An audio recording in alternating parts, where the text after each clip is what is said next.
Investigate the crimes of Donald Trump for the next 4 or 5 years. And if we do, we're going to be going into his second term. This evidence is overwhelming against President Trump. This is not a close case. It's overwhelming evidence. And if they let it go on too long and get too close to the election, it's going to be easy for Trump to just say, well, I was only impeached because of the election. Back with us now, MSNBC legal contributor and trial lawyer Katie Phang and former federal prosecutor and MSNBC legal analyst Glenn Kirschner. Guys, good morning again. Katie, is it a good idea for an investigation like this to be accelerated?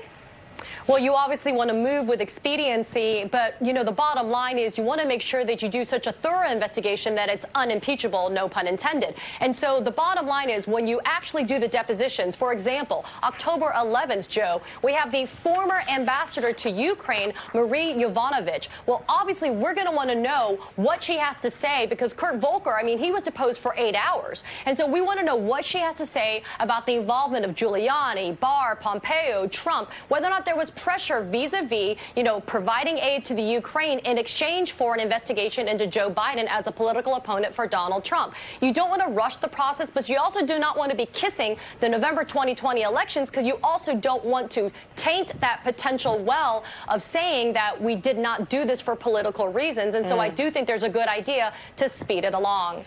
But Glenn, can you be thorough and fast? You really can't be thorough and fast with respect to all of the crimes and abuses President Trump is committing. But I do think that it's becoming part of Trump's strategy to inundate us with so much wrongdoing that we can't catch our investigative breath. So I agree with Richard Painter. I think Congress needs to move out on the abuse and, frankly, the crime that we've already seen in the summary of the phone call that President Trump had with President Zelensky.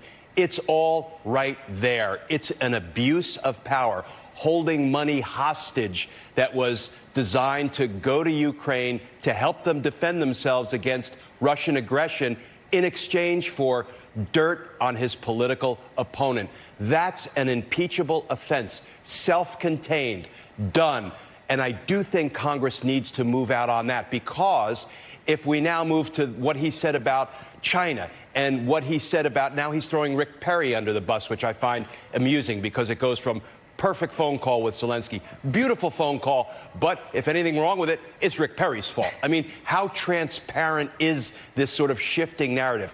Congress does need to move out on the central abuse that's impeachable. And you know what? There's plenty of time to investigate everything else. Katie, I only have 30 seconds left. What do you think? Is that the right strategy? Well, I do think that Glenn has the right strategy in wanting to maybe focus what's going on with this impeachment inquiry. But I do want to bring up something that there was so much news going on, Joe, in the last few days that on Thursday, Judge Amy Berman Jackson, who we know from the Manafort and Gates trials, also who still has the Roger Stone case, she ordered the executive office of the president and Donald Trump himself to not destroy evidence. She sent a preservation of evidence order to them stating you cannot get rid of any records dealing with lockdown, clawbacks, or any communications you've had with foreign leaders. And so I think that even judges in federal courts are getting worried about what happens in the Trump administration and in this White House. And that's why our investigation will give us the evidence we need. All right, Katie Phang, Glenn Kirschner, thank you both so much. Appreciate it.